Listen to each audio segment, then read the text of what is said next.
No, I'm taking temperature. I know. Just to see if I got one. Yeah, you did a good job this time.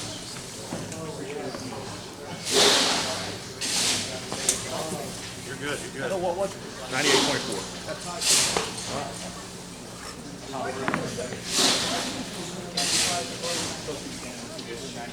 Yeah.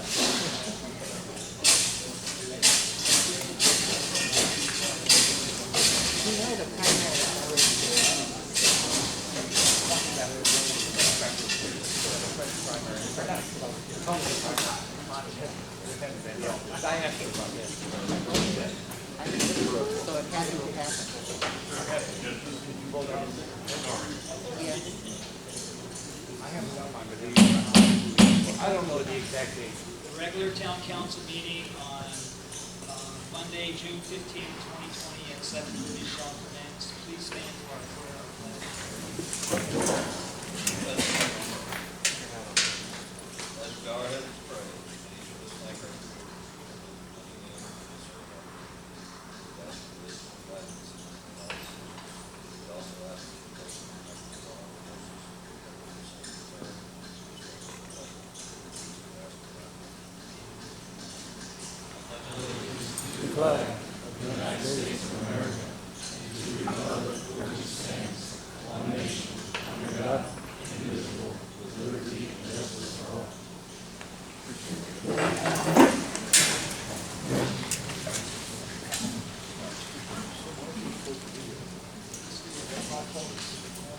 Council Chair Mayor Patrick C. Riley.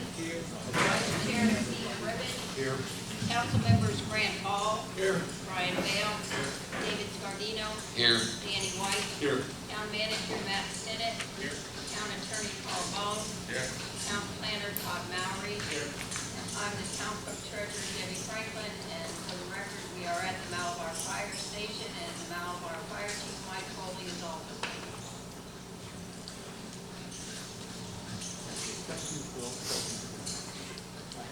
Right, we need to speak, when you speak tonight, you need to speak up into the mic.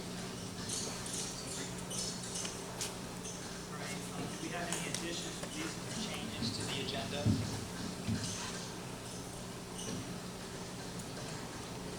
Move on to the consent agenda. I'll entertain a motion to approve the consent agenda. I'll second. Any discussion? All in favor? Aye. Motion carried 5-0. Move on to the attorney report. Nothing at this point. All right, we move on to the Lifesaver Award presentation by Chief Foley to Malamar Fire Department, Lieutenant Joseph Hooker, Driver Engineer Sean Borda, and Firefighter Ron Fritz. Chief.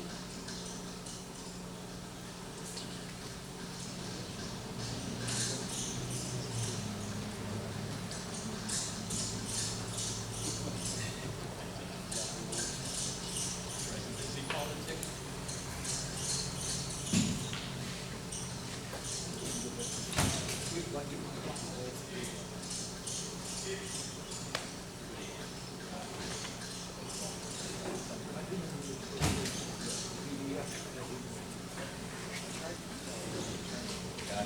Got him.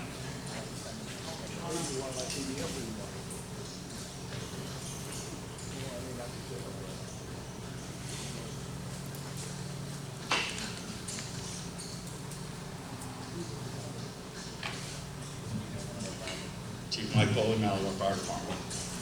I am honored tonight and privileged to actually award these three awards to these three individuals.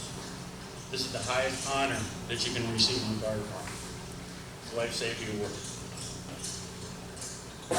Lieutenant Hooker, Driver Engineer Schwartz, and Franz Bridge responded to a call to a resident with no pulse, was dead. Bottom line.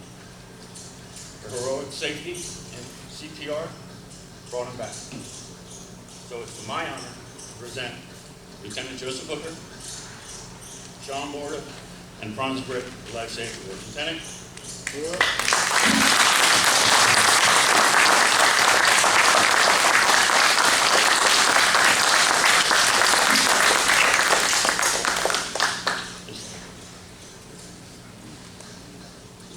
The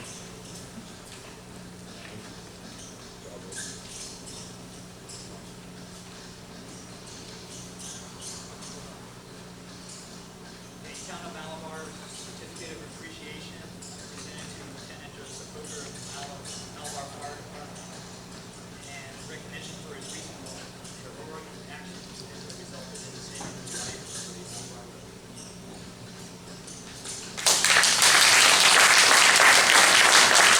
Engineer Sean Bordas.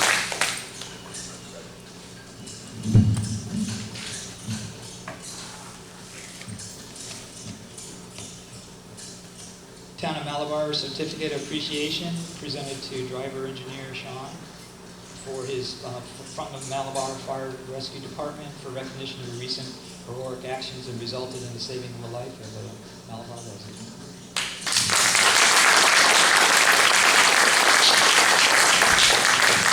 Firefighter Franz Brett.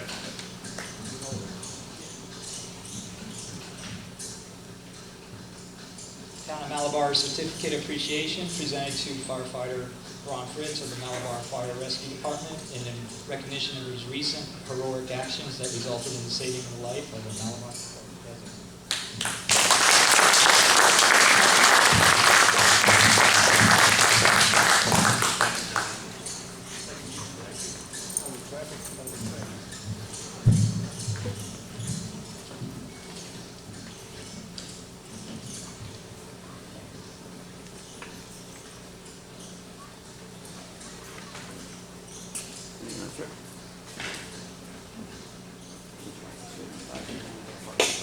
Move on to staff reports. One side. Thank you. Presentation audit report of fiscal year 2018-2019 of James C. Sorry. Tough act to follow. Good evening, everyone. I'm Doug Gillikin, audit manager with James Bourne Company. Zach Shopper had another presentation on the other side of the state, so you guys lucked out and got me. First and foremost, I just want to say thank you to the management for the continued opportunity to serve as your external auditor. It's been a few years now, and I feel like we've really helped the town out and grown together in our relationship. So what you should have received previously was the PDF version, but tonight you should have gotten the bound financial statements as of 9/30/2019. I believe you have a copy of our PowerPoint presentation in there and a management letter that just outlines some significant communications that I'm pretty much going to cover right now. So on the first page, the bottom slide about the auditor's reports, keep in mind that these are management's financial statements. As the external audit firm, we are responsible for those 4 audit reports contained within. The first one, the independent auditor's report, that's on your financial statements overall. We're happy to report that these financial statements are, in all material respects, in accordance with government generally accepted accounting principles. You'll see there that we do say that we do have a qualified opinion on the government-wide statements. That's due to GASB 75, other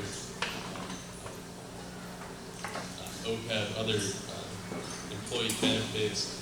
Basically, there's no need for the town to implement that standard. However, GASB does say that you have to. As you see in the financial statements, you'll see everything else is fine. It's just that we have to scope out that accounting standard.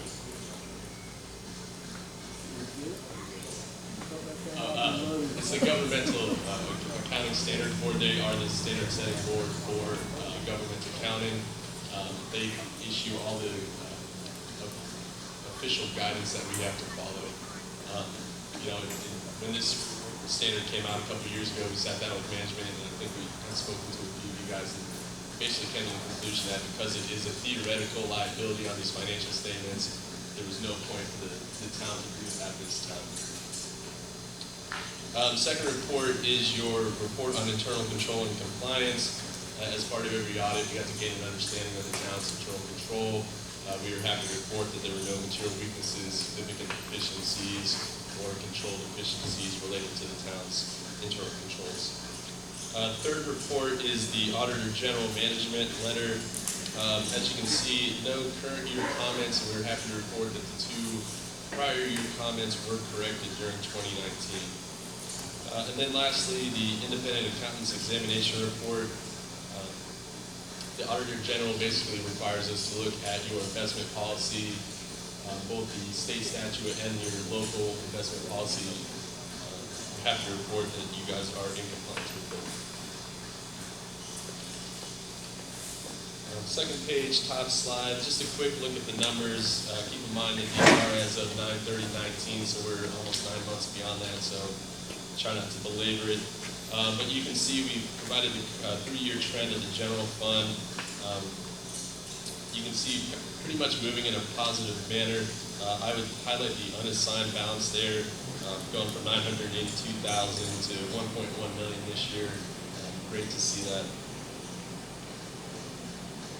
Just a quick rundown for the 5 buckets listed there. So your non-spendable fund balance is basically monies that have gone out the door already. So think about your inventories or any prepaids. Prepaid expense is not a huge number for the town. Restricted is basically any external restrictions. So you think about any debt service or building department, those numbers will end up there. Committed is any internal restriction, usually by ordinance or resolution. I believe the 3,000 is related to the stormwater. Assigned is really monies that are just earmarked by council or the manager himself. The 215,000 this year relates to the 2020 budget. And then your unassigned is really just all monies that are available to the town to be spent at your discretion, no strings attached. And so if you take those 2 bottom lines, the assigned and unassigned, and go down to the next slide, those are really what the GFOA, or the Government Finance Officers Association, considers to be available monies. And to give some perspective, they recommend that a municipality keep about 2 months of your expenditures on hand for your reserve fund. So that's that 16.7% line that you see on the bottom there. So if we take those 2 assigned and unassigned buckets, that's your 1.3 million divided by your current year expenditures. From 2019 at 1.8, so that puts you guys at about 74% above that 16.7 minimum recommendation. You may be saying, is that too much? But I wouldn't let that percentage skew that number. Being a coastal community, we had hurricanes a few years back. It's always better for that number to be well above that 16.7. Third page, top slide, just some other highlights and areas we thought were good to highlight. The $513,000 in ad valorem taxes, you guys increased the millage for 2019, so a slight increase there. 83,000 in capital outlay expenditures, down from the previous year. That number is really just going to ebb and flow based on the projects you guys have approved. And then the $74,000 in principal payments. Last year you guys issued the new lease payment, the new lease agreement, so you'll see those lease payments now for the next 10 years or so. And then finally, the net pension liability, just under $1.2 million. As you know, you're in the Florida retirement system, so you guys don't have a lot of discretion over that number. Basically, the state gives us that number, and we just book that liability. However, that's that second bullet point under there. There's no budgetary impact because it doesn't hit the general fund. It's just a government-wide adjustment. But it takes also the fact that all required contributions were made, and they were made timely by the town. Short and sweet. It's outside, and I'm wearing a suit, so I can't wait to get this jacket off. But if you guys have any questions, I'll be more than happy to answer them. Thank you. Is there any questions? Well, just to be clear, the net liability for retirement or pension only appears if the Florida retirement system fails, correct? Correct. The state would basically have to cease operations, and then that 1.2 million would basically be due, but that's probably rare. Yeah, you definitely won't have to pay that 1.2 anytime in the near future.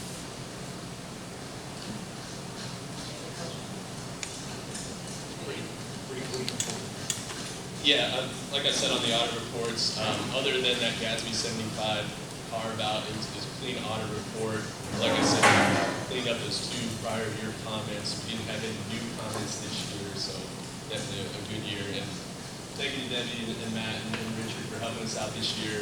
We basically went to work audit remotely since the beginning of March in response to this pandemic. So we did the audit pretty much 100% remotely this year. We didn't come on site at all. So I just want to say thank you to staff for working with us to do that.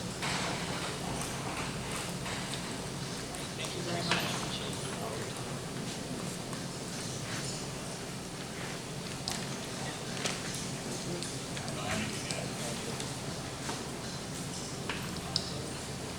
Just a couple of things.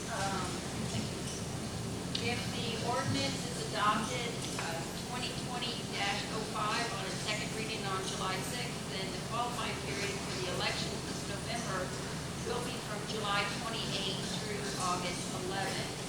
And we're preparing the packages now as we have 3 council seats. Districts 1, 2, 3, and mayor will all be up for election.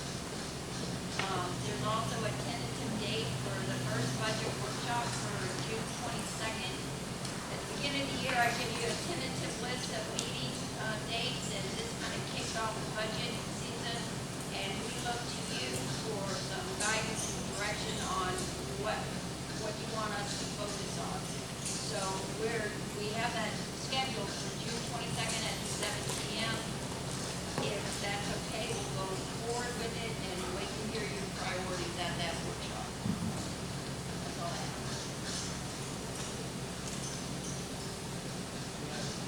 Comments? Move on to public hearing.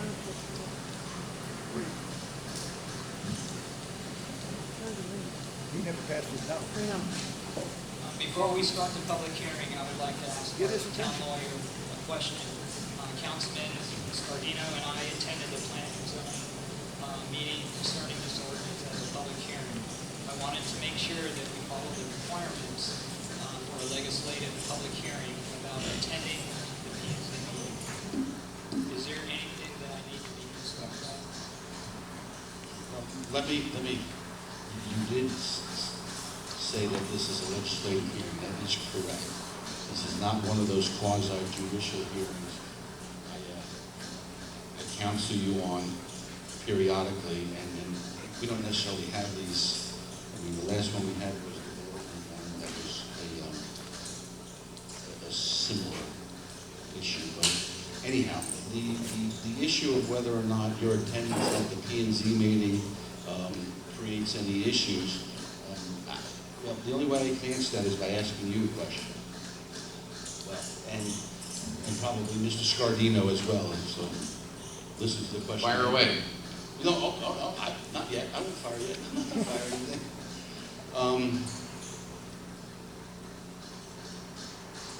The likelihood of the mayor voting on this thing is slim, but in the event that you had to participate in the vote, have you made any predetermination on how you're going to vote on this matter? No, I have not. All right. And can you listen to the evidence presented today from both the applicant and any residents and make a determination based on the evidence provided? Okay. Mr. Scardino, the same question. Have you predetermined your vote for this matter? No, I have not.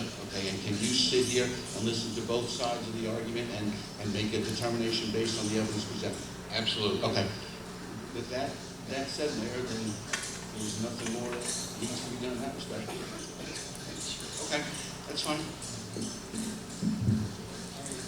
Agenda item 10A, land use map amendment and zoning change request for the 1.35 acre plus minus site known as parcel 568 in section 10, township 29, range 37, located at the northeast corner of Osage and Babcock Streets, Malabar, Florida, from residential limited commercial RLC and office institutional OI to commercial general CG.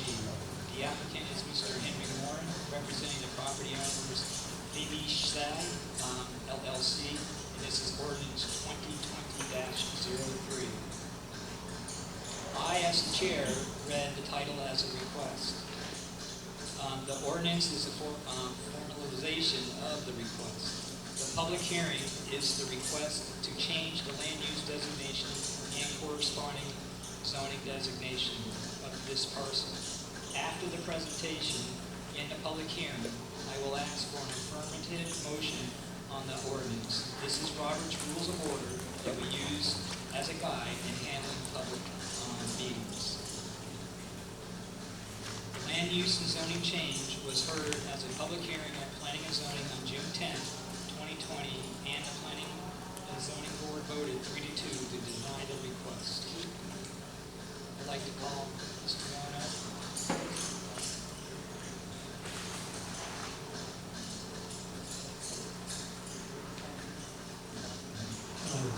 My name is Henry Moran. My address, 1090 Mandarin Drive. That's in Palm Bay, 32905. I've been a commercial real estate broker for nearly 40 years now, and I represent the owners of this property. It's a LLC that is controlled by two doctors, a husband and wife medical team. They bought it for investment. We feel that it has good commercial potential in the future, whether it would be for something like a Starbucks or a AutoZone. We don't know for sure, but I do know from my experience that commercial general is the most suitable for this location. What I'd like to say about this location is that this particular property is very unique, because one of the things brought up at planning and zoning meeting was, well, if we rezone this to CG, then the next one will be rezoned, then the next one, and it'll be like dominoes. But I disagree with that for several reasons. First of all, it has 300 foot of frontage on Babcock Street. All of those other pieces to the north only have 200 foot of frontage. That is a great difference. The other difference is it is a corner. Mr. Korn? Thank you. It is a corner, and there's only several other corners up on Booth. Also, what makes this unique is it is right across the street from Grant Valkyria, and their future land use map has that zoned as heavy commercial. It's in your package, and the planner has confirmed that. But the next thing that makes it the most unique of all, which can protect or can be argued against this being a precedent, is that all of the other pieces fronting on Babcock Street back up to a residentially zoned home site on wet land. This one does not. On its north side is the piece that fronts on Babcock Street. It's 300 foot deep. On the south side is the parcel that fronts on Osage. It's 300 foot deep. So what you really have is this particular unique parcel is surrounded by RCL. It is not abutting residential.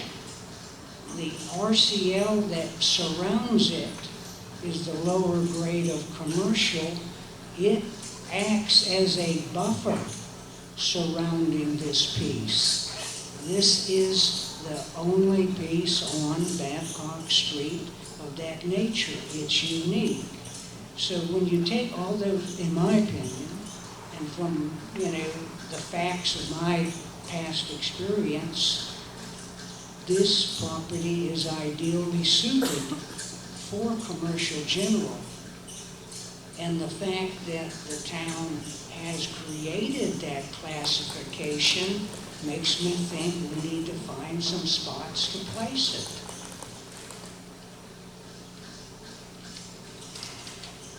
I do want to say that in your code, there are 10 points that are of essential importance. I won't run through them all, but the town attorney has addressed every single one of them, what needs to be looked at, compatibility and others, and the town planner has addressed every single one of those 10 points, and the conclusion reached was the recommendation to pass this request. Now, I would like to say that I did listen carefully to the objections from several of the homeowners from Let Lane. And I don't think the objections fall within the category of those 10 particular provisions, but I still want to address, they were talking about lifestyle, maintaining their lifestyle on Let Lane, and one of the ladies was really concerned about if this piece got developed as commercial general, it would create an issue with all of the wildlife. Well, any development on this piece would, create life, something maybe with a wildlife. However, if I were living on Let Lane, and I was concerned about the damage to the wildlife, I'd be concerned that somebody like D.R. Horton would come in and buy up every one of those vacant lots and build a house. Or if this lady let one of her children move in next door and clear a vacant lot, that would do more damage probably to the wildlife. Now, as far as lifestyle is concerned, I have an understanding on that. However, Let Lane does not go down to Osage Street. Even though there's right-of-way, it's not improved. It has wetlands on it, and there is no benefit. It's actually protecting the owners of Let Lane that it dead ends there. And I did request an application for vacating a right-of-way, and I'm willing to, talk to the RCL owners that front on, the two owners that front on Osage. They'd probably be fine with, getting that vacated, and pretty much Let Lane is isolated, protected. Their only access is Booth Lane. And I just don't see how going from office institutional to commercial general, same size building, same rear setbacks, how that is going to affect their lifestyle, which of course really isn't even one of the 10 factors to consider. And I did take careful notes on the two people that made the motion to deny and second it. And Ms. Ritter's, in my opinion, her reason was OI zoning provides enough uses for the property. But I don't see that as a valid, factual reason to deny when we've got a planner that says it's good. Now, Ms. Hoffmeister echoed Ms. Ritter's reasons, and in addition to that, she pointed to the audience and said, the Let Lane people don't want it. And I do believe, your town attorney can't correct me if I'm wrong, but that's really not a valid reason for denying it. That's all I have, and I'll be glad to answer any questions. I'd like to ask a question. So you've submitted an application to buy the easement to stop wet lanes from going through being, you've submitted the application for that? You said you submitted an application to buy the easement to prevent wet lane from being cut through there? To vacate that easement? You said something about that you were planning.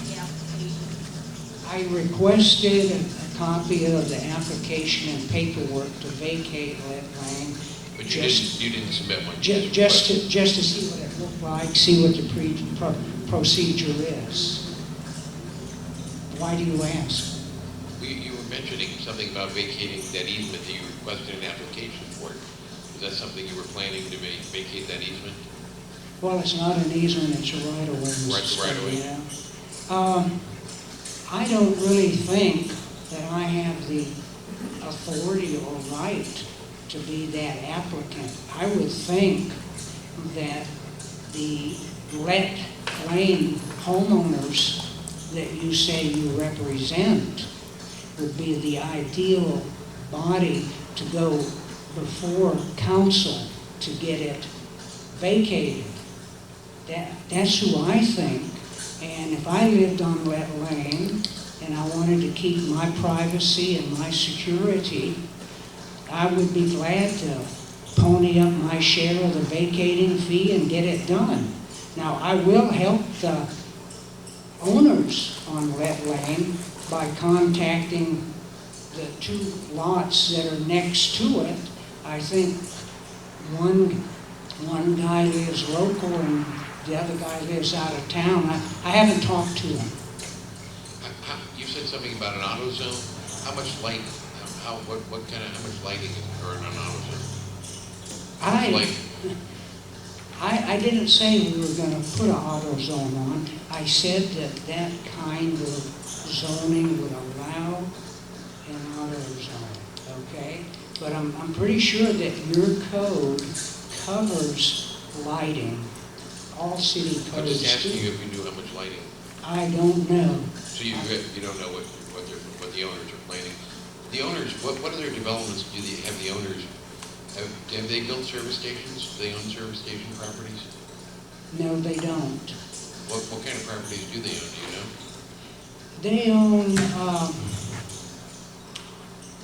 3 lots on Malabar Road that I sold them, that is zoned commercial on the south side of Malabar Road.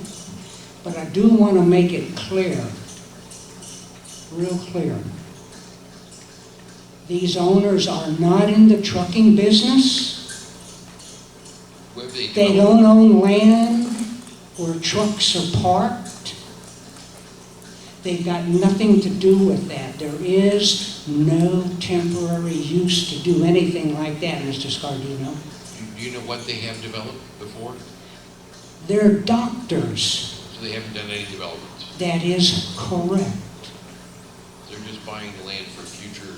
Exactly like I said at the beginning. It's an investment. And the road, Babcock Street, is going to be 4-laned.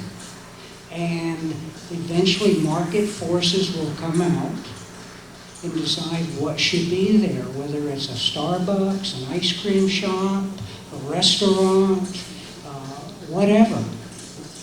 I will not, there is no use plan for it. It's not required for this. Site plan review will address this. I'm just curious. Any other questions? All right, thank you for your time. Thank you. I'll bring you back up as a rebuttal a little bit later.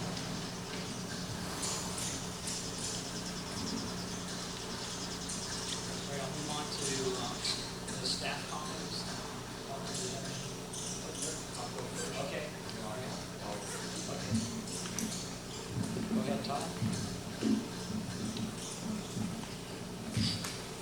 Good evening, Mr. Mayor, members of the Town Council. So, at our Planning and Zoning Board meeting, we walked through a tremendous number of items just to make sure that there was an abundance of information available Your town attorney, as well as myself, provided you with some staff reports that really walk you through the process. During the planning and zoning meeting, we presented staff, or we presented the public as well as the board with sort of an outline of how to look at this request. As is always important whenever we're doing these requests, we want to know what does your code require that you consider when making such a determination. Your town attorney also provided you with information that leads you to understand the type of decision you're making and the fact that there is a difference in both legislative and quasi-judicial matters.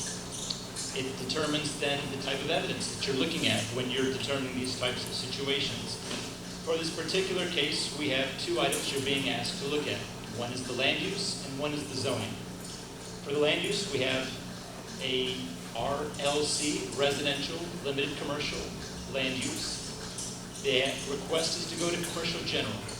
We have a rezoning request to go from office institutional to commercial general.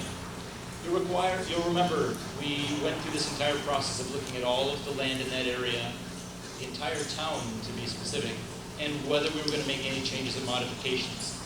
This particular piece of land that we're talking about did receive a recent change, and that area is now set as RLC under your future land use category.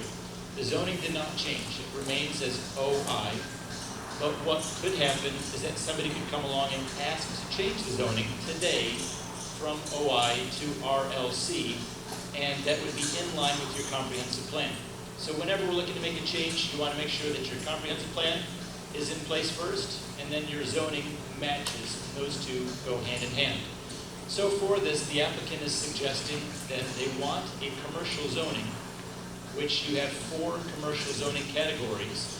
Of those, commercial general is your broadest category.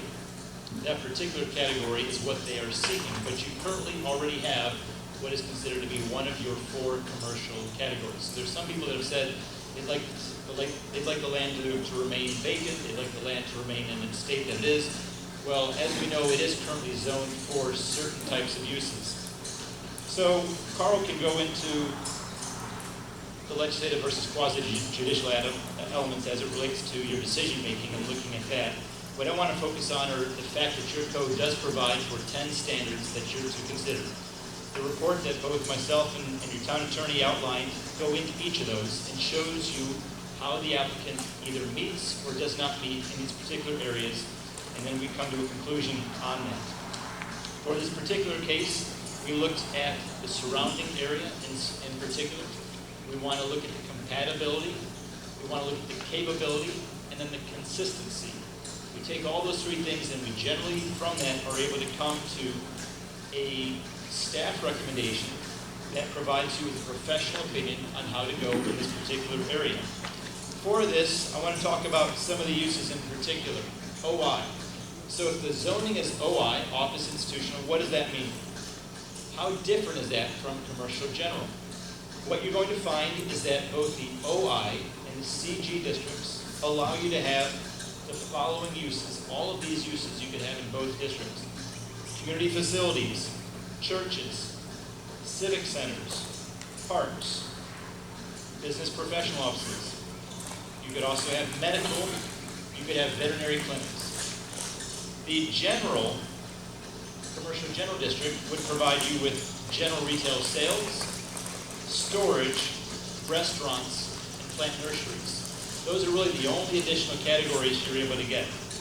The CG provides you with other uses such as adult daycare centers, hospitals, nursing homes. These are items that could be in the OI district that are not allowed in the CG. So just as comparison, so both of those allow for certain intensities of the land. And remember, we use the word density for residential, we use the word intensity for this district. The OI could go to RLC. And what would RLC provide? That would provide you with limited commercial. So neighborhood shops. It would allow you to have multifamily dwellings up to 6 dwelling units per acre.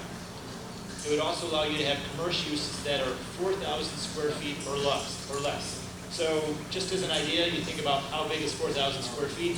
Your typical Taco Bell is about 1,500 square feet. So this is allowing for 4,000 or less in the RLC. So just trying to give an example of that, for that. But it is again for neighborhood shops. It's not for your larger uses.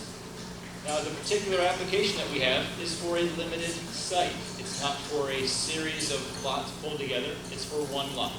It's on the intersection of Osage and Babcock. That particular intersection, you're quite familiar with what's happening with Babcock. You know the plan for Babcock, the widening of Babcock, as well as the new interchange that's gone in further to south in Grant Park area.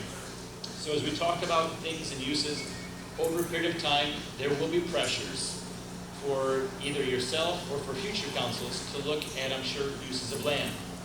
When we look at that particular area, what you will see is that lot that we have in question 8, it's 1.35 acres. So 1.35 acres is not a large lot. You can't put a significant development on it regardless of whether it's OI or whether it's commercial general. But one of the things that people would then say is, well, what can you put on it?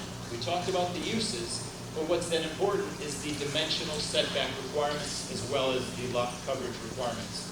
So I wanted to briefly mention, again, the commercial districts. We have 4 commercial districts. 4 of those, the RLC district, would require a 50-foot front setback. The OI has a split, depending upon what's happening, it's 35 or 60 feet. CG has a 50-foot front yard setback. The rear setbacks is the same for all 4 districts, 25 feet, so the rear setback would be the same. Side yard setback, depending upon whether you're on a corner lot, that has either a 20, a 25, or a 30-foot side yard setback. So you can see that as a general standard, we're in a pretty small range of differences for those 4 districts. And then the amount of lot coverage that you can have is the same. We're at 65% for all 4 of those. So that's what you're dealing with when it comes to that. And some of these were based on some questions that came up at the Planning and Zoning Board meeting. When we talk about the minimum size for a lot, 20,000 square feet is the minimum size you allow for commercial general. It's the same for commercial limited, it's the same for office institutional, 20,000 square feet. When we talk about the lengths and the widths, again, it's the exact same for all of those. There's no difference when it comes to that. How big is this lot? I mentioned 1.35 acres.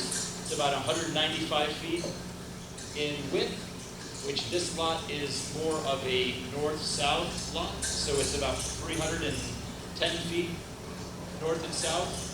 The depth going back is about 195 feet. There are a total of 3 lots between Babcock and heading towards Lett Street. So we have 3 lots in between there. This is just the one corner lot. And then when you talk about what's happening, obviously, around us, there is considerable information in your packet that both the applicant provided in their material as well as the staff that talks about what's in place today with the acreage to the west in the town of Palm Bay, as well as what Grant Valcaria has in play. So from that, going back to the standards, we took the town code. The town code has the provisions in place for that. When we consider any of these uses, we walk through those, and staff recommendation was that the application's request does in fact meet the conditions that are in place for those 10. We believe that it is consistent, that it is compatible, and that it is capable of handling the request. The staff recommendation was to approve the applicant's request. There was comment from the public at the meeting before the Planning and Zoning Board, and there was a recommendation that you see in your packet. That was a 3-2 decision to not go in favor with the applicant's request for that. If there is any comment that you have on that, we'd be glad to provide you with information. I know that the chair of the Planning and Zoning Board is also here and can provide you with information on that as well. With that, I'll turn over to you, Mr. Mayor. Thank you, Todd. Todd covered a bunch, and I wanted to reiterate that I did provide P&Z a memo dated May 11th outlining the 10 factors you all need to consider when we're talking about the rezoning. I want to point out that one of those factors is an environmental concern. It's there. Economic effects and and the other 10 or 7 factors also. But in my memo, I didn't make a recommendation one way or the other, okay? Let smarter people than me make those recommendations to you, and that would be Mr. Mowry, because he's the one who's the expert in the planning aspect of what we do here. Now, I want to make it very clear that this is an application brought forth by a landowner. A landowner has the right to do this. This is not something the council's initiating. The council is going to sit and determine whether or not that landowner has met his burden or her burden to get a rezoning and a comp plan change. Right now, the land use and the comp plan are inconsistent for this property. It has to be consistent one way or the other. Again, whether they rezone and amend the comp plan as they want it, or change the zoning to be consistent with the comp plan, or change the comp plan to be consistent with the current zoning. Regardless, it needs to be consistent.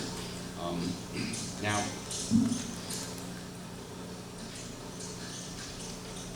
you've heard me discuss quasi-judicial proceedings often, and those proceedings, things like site plans, variances, subdivision plats, they require that the decision of the council be supported by substantial, competent evidence.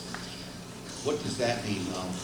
Of course, courts don't really define it. They just like to throw these terms out there and let you guys muddle through it. But if we want to analyze it, we have the scales of justice. Does the evidence significantly tip the scales? That would be the substantial, competent evidence kind of viewpoint you would be looking at. However, this is legislative. Because we have a rezoning coupled with a comp plan amendment, the courts have said those are legislative. And the burden or the test used to determine whether or not the council's decision was correct is what's called the fairly debatable standard. That's essentially says, is there any rational basis in the record to support the decision of the council? Getting back to those scales of justice, that means that the scales just tip ever so slightly. If there's a rational basis to support that tip, then the courts will not interfere with the legislative decision of the town council with regard to this matter. Put another way, basically, y'all can't be arbitrary and capricious, okay? And that leads me to this one statement, which may or may not be popular. Certainly, the concerns of the residents are paramount. You need to listen to what your residents say. But in light of the 10 factors that we have here present, to determine whether or not the applicant met his burden and whether or not there's sufficient rational basis to make your determination. You cannot, and this is case law, this is not law by bone, this is the case law that says you cannot make your determination based solely on whether people want it or not. Okay? You need, again, their concerns are quite relevant, and you need to listen to them, but there needs to be additional evidence in the record, some rational evidence that would tip those scales enough to support your decision. So, I'm sure we'll hear from some residents, and I think we need to hear from the residents, of course, and then just give it back to the applicant to make his rebuttal if needed. But I did want to point out that the 10 factors do take into consideration the environment and the impacts on the general welfare. So those are there too. Just give me a second. While he's looking at his notes, Mr. Mayor, one quick comment that I'd like to add to this is the fact that when we're making these decisions, we have to remind ourselves that it's not whether or not we like the applicant or whether we like the owner. Whatever happens, this is what goes with the land and not with the owner. So whatever decision you make, that remains with that, regardless of the sale. So somebody can come in and tell you they're looking at putting in a cute little ice cream stand. They can turn around later, sell to somebody that would do something different. So I don't really care what the applicant does, what he owns, what he doesn't own, who he is. None of that matters to me, and it's not to be a part of our decision, because you have to remind yourself that anybody can turn around and sell land one time, multiple times, whatever it is. This decision remains with the land. So that's why we're always thinking about it. And that's where your decision gets to fall back into the item if it's in the best interest of the general health, safety, and welfare of the town of Melville. I have nothing further. I'd like to call up our chairman of the planning and zoning board.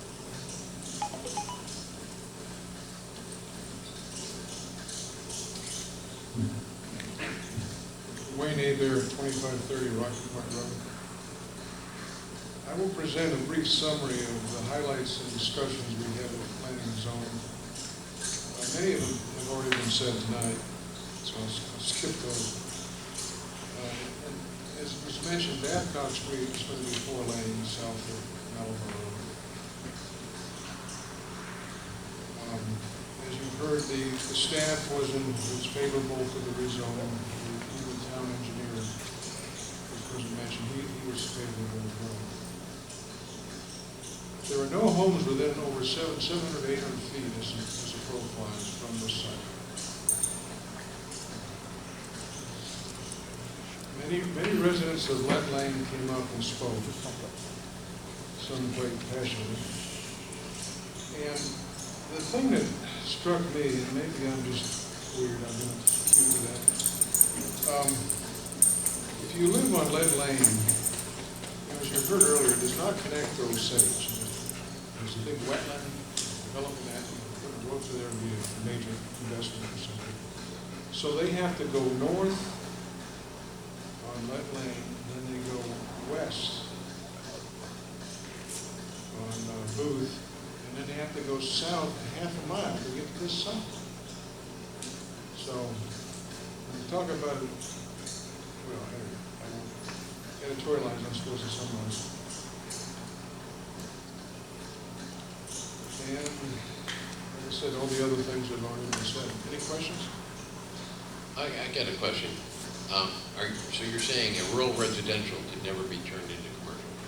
If an applicant bought rural residential vacant lots, could he do this exercise and ask for a commercial general from rural residential?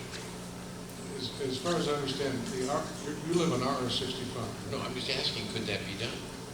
I don't know that that's ever been done. I don't believe that, I don't think that's possible. Because, you know, what's the number that Debbie used to use, 70–80% of Malabar is? 18%. So No, RR65. Mr. Chair, the answer is yes, somebody could make a request, just as they're doing in this case. They would have to change the land use and the zoning, just as they're doing Right, right so now. someone could ask for rural residential to be changed to general commercial if they bought the lot and said, I'd like to attach it to a property or anywhere in town. Am I correct? Is that correct? Yes, anybody can make an application on any use. It's true for any piece of property. And that's how it's answered. Theoretically. Okay, any other questions I can answer? I went and drove the area again today.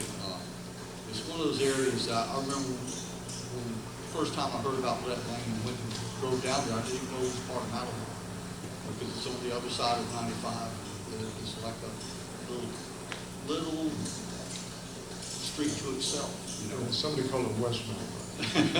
Okay.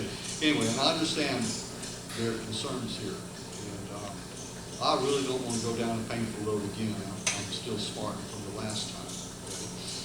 Okay? But I measured it off, and really, you say about 700 feet. I came up with even more than that. I mean, from the corner of Osage and Babcock, you're really talking almost a quarter mile to a home site. Okay. Now, I know the lot size changes that equation. Okay, because you're talking about 300 feet. So, Anyway, I think that, I may be speaking out of turn here. We haven't got a motion. Okay, all right. It's just questions. Yeah, the concern, I think, when people think office institutional, they're thinking of, obviously, an office, or a business office, or a doctor's office, or something like that, which tends to make you think, like Dave's concern just a moment ago, about a lot of lighting at nighttime from a commercial business. You're not thinking that you're going to see such a thing with office institutions. So there is a big, I think, impact that people are concerned about in their community when you change from OI to CG because of something of that nature. But we can discuss it. Thank you, Mr. Warner.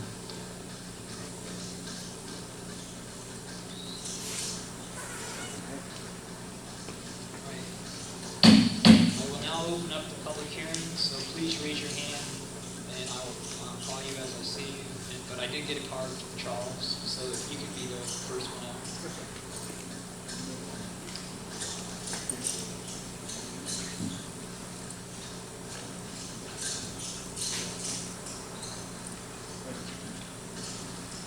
So please state your name and address for the record. Yes, sir. My name is Charles Swinko. I'm a resident of Malabar, 3085 Let Lane. I'd like to address item 10A and 10B. I also have one item that I'd like to address quickly first. This is only 10A. You can only discuss. Oh, yes, sir. I'm sorry, I misunderstood. Can I speak about the debris that's on the road later? Yes. Okay, thank you. All right, 10A, this seems to have been, seems now to be, the residents of Let Lane versus the subject of the zoning change. We're not the only ones that have a stake in this, okay? The residents that live on Prosperity, that is their only outlet of that portion of the community that is currently under development, as well as another resident that resides in Valcaria, that's on the opposite side of the Osage, the southern side of the Osage. So with this subject right now, it's concerning that it's us against them, us against you, us against this road, Let Lane, has had multiple attempts to have development on it. There was a sports facility that was projected to be put on our road without our knowledge of any request for zoning change, because I don't remember a meeting of it, and I don't remember anything to be regarding parking. So that left us on our dirt road to have this intruded in there. There's a lot of things that were said, yes, during the planning and zoning meeting, defensive, but also objective opinion. What I'd like to do is mention that, I'm trying to pick up my notes here.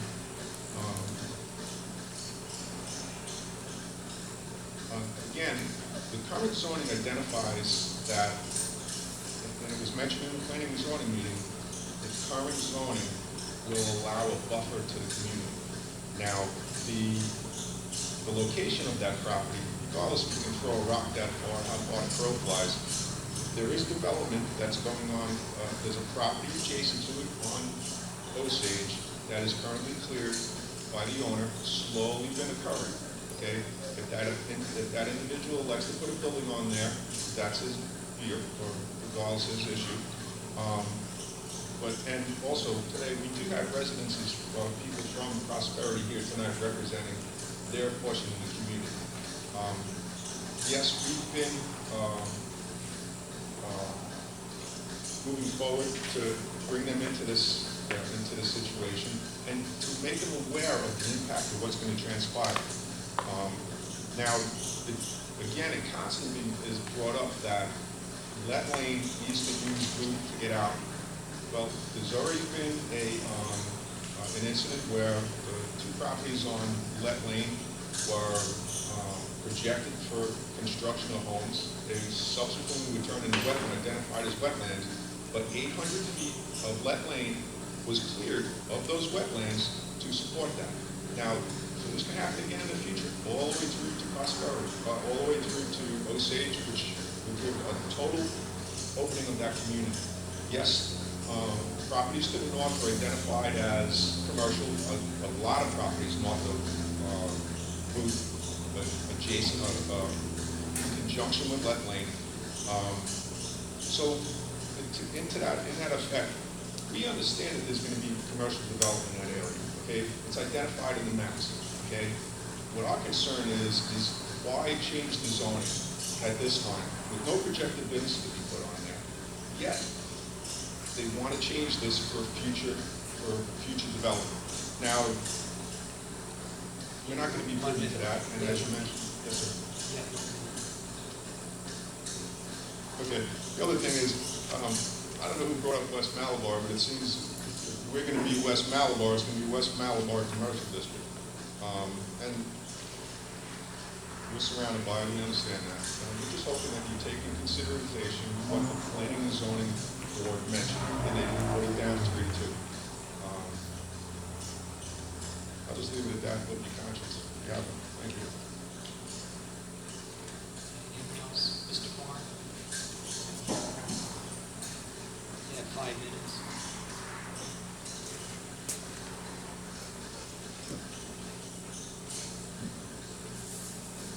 Dick Horn, 3115 Weber Road, Alabama.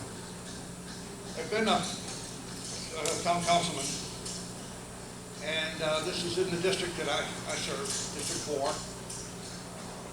And prior to becoming the councilman for that area, I was not familiar with this Let Lane area at all. I got to know it because it was part of the district that I was responsible for representing. Couple of things that have been said tonight, I like to pay attention to detail very carefully. I can write little notes, come back to business cards and so forth to that. Couple of things that have been said are very true. The owner should not be the object of your decision, because that ownership can change in a moment. Anybody can own the property, person can get the zoning change and then sell it. The same would be true for the site use plan. So you're not considering a plan because anything that fits into the description of that property, of that zoning, can be done. I would like to ask the town planner to clean up his presentation. He had two, to me, I hope I'm wrong when I say intentional mistruths.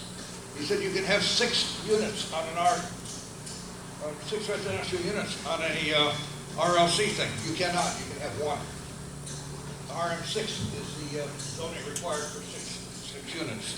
The other thing is you said there are 4 classifications of commercial zoning, and he mentioned 3 and skipped all the way over commercial limited, which would be between commercial residential and commercial general.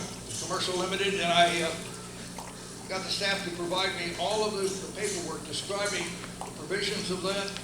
I've studied it since the planning and zoning meeting recently.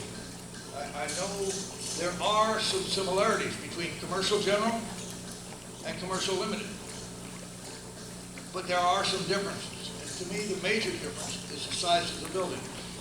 And in commercial limited, the largest building can be 4,000 square feet. Commercial general, it can be whatever you put on there, as long as you've got the setbacks. I don't see a whole lot of requirement for parking, but they may be there. I may have overlooked that. But the fact is, sir, you gave a false report that I think was intentional. I'm sorry to accuse you of that, but I think you can clean it up. I think you know what I'm talking about. We'll be glad to. Thank you. You want to address it? You don't have to. If he read the correct table, he would get the right answer. Yeah, the code is clear. What I stated is in fact factual. That's how your code is written, that you can have up to 6. So this is clearly in line with the code. It's per table 1-33A. Anyone else want to speak?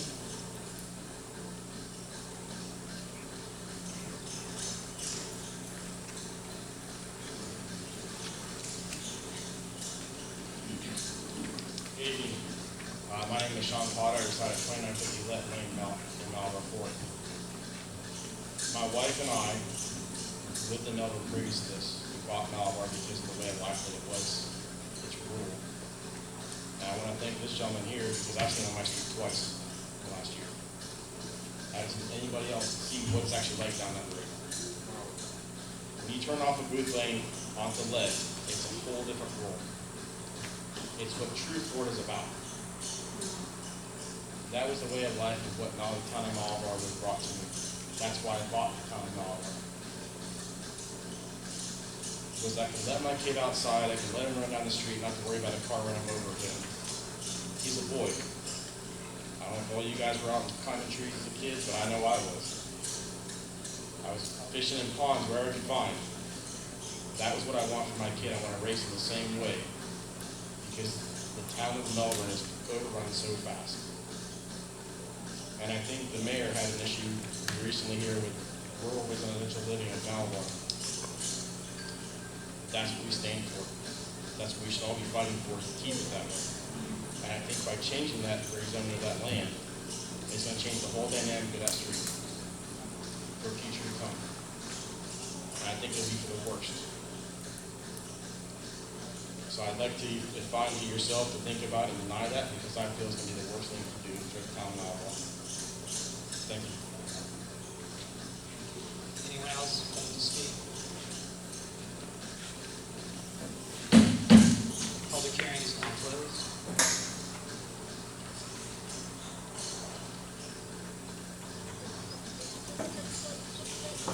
Madam Clerk, no, oh, sorry. Mr. Mayor.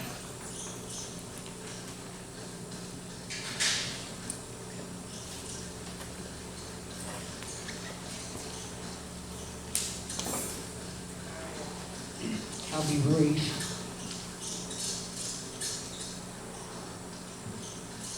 Typically, when I've worked with other cities and they review site plans and site plan approval, usually lighting does get involved. And I did want to ask your planner, would I be correct in assuming that if you saw a site plan for a commercial general building, you would be talking about noise and lighting? Mr. Mayor, to the applicant, whenever we review a site plan, we do get into a lot of site considerations. Obviously, at this point, we're not addressing those because there is not a site plan in front of us. But at the time that a site plan is presented, we would get into then reviewing a lot of these other conditions. Malabar does have a lighting ordinance. Good. We also have a noise ordinance that So- apply to whatever zone. Right. Okay, so that we got that base covered, I think, anyway. Councilman Scardino was concerned that the property was formerly owned or will be owned by petroleum industry people, perhaps thinking that a game plan was for a gas station. It isn't, but I did want to confirm with your planner, most municipalities require a conditional use for a gas station, which includes a public hearing. So commercial general is far from guaranteeing a building permit for a gas station, even if one wanted to do so. Is that correct by any chance? We have a conditional use table and permitted use. Pardon me? There's a conditional use table and permitted use for each district. Okay. The last thing, well, you know, at one time, almost all of these lots on Babcock Street were zoned per county zoning, BU1 or BU2. This is a copy of the official Town of Malabar 1985 zoning map. This particular piece was zoned BU2. That is the very heaviest of the county commercial zoning. while other ones were zoned BU1. That sort of falls into place with the point that I wanted to make, that this corner is so unique for all those points that changing this zoning is not really a slippery slope to the guy next door, because the guy next door backs up to residential. The guy next door is not on a corner. I would just like to ask you to briefly pass this out, take a quick look, and then I'm finished.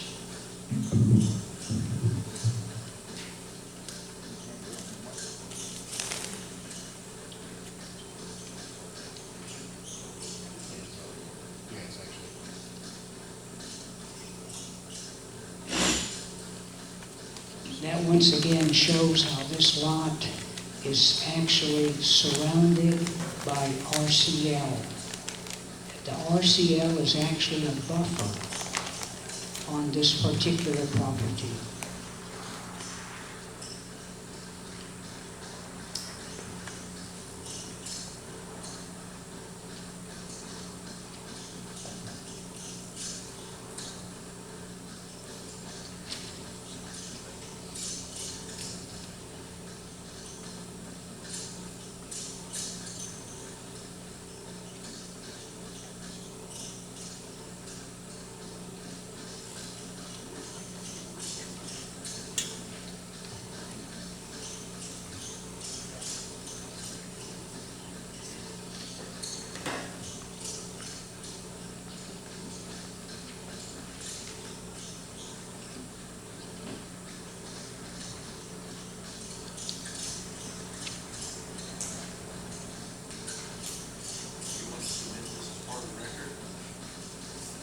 Yes, Mr. Ball.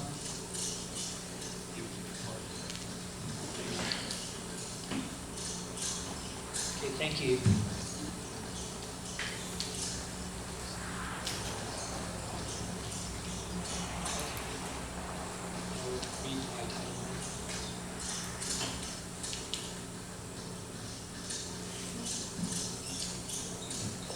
An ordinance of the town of Malamar, Brevard County, Florida, amending the future land use map of the comprehensive plan and the zoning map for the 1.35 plus or minus acre site known as parcel 568 in section 10, township 29, range 37, located at the northeast corner of Babcock and Osage Streets, Malabar, Florida, from residential limited commercial, RLC, and office institutional, OI, to commercial general, CG, providing for amendment to the future land use and town zoning maps, providing for an effective date. Thank you. I'll entertain a motion to approve ordinance 2020-03. I'll move to approve the ordinance. I'll second. Discussion.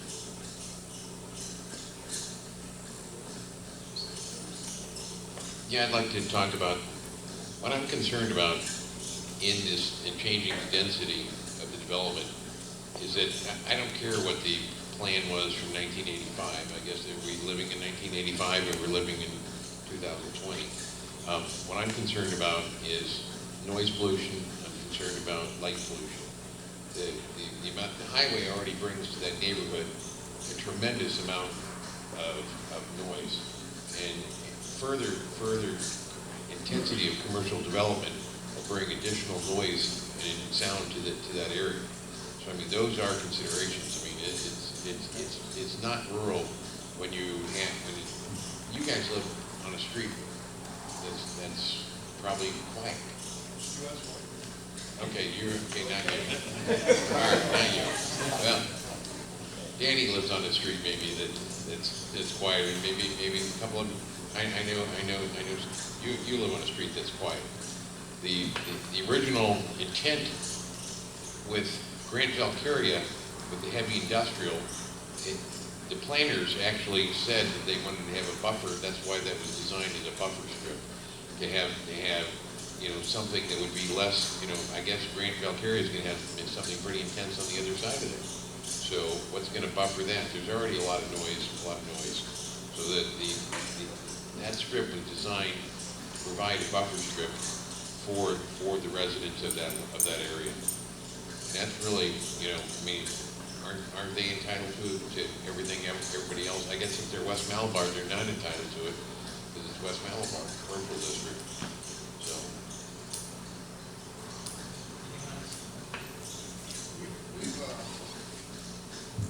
We've made plans that our development in the commercial areas, we're going to be on US 1, Malabar Road, and Babcock Street. We had Page Electric want to put commercial in on Malabar Road, and we denied it. We had the Yellow Dog who wanted to increase on US 1, and we denied it. Now we have somebody on Babcock Street who wants to put something in commercial, and we're discussing whether we should approve or deny it. If Malabar wants to be totally rural, it would make sense for us to be having another discussion now. Discussion is raise our millage rate, double our millage rate, so we get enough money from the people that we don't need commercial development in Malabar altogether. But as long as we're not willing to do that, we're stuck with where do we put commercial development in Malabar? Because we continue to hear, not in my backyard. And, you know, to some extent, you know, that happens. It is going to be in somebody's backyard. And I don't know. This initially seems like a fit.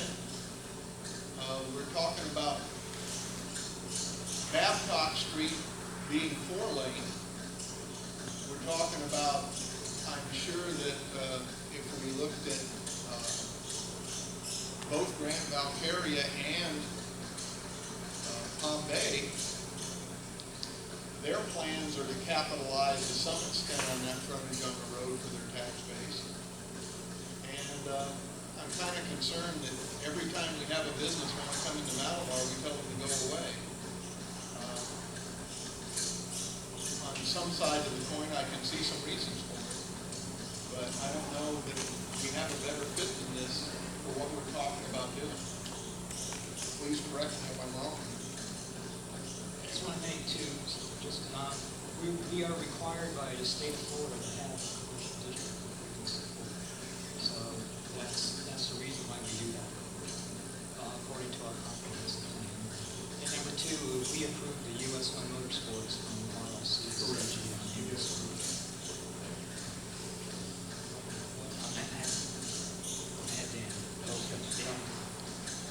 Did I understand you to say that the staff was recommending this, that we approve this? Yes, sir. What staff? Because I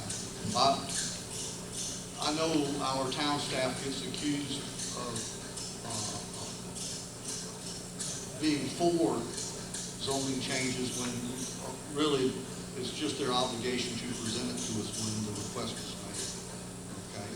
And so I just wanted to be clear, by staff, you mean you as the town planner or the rest of the town staff or what?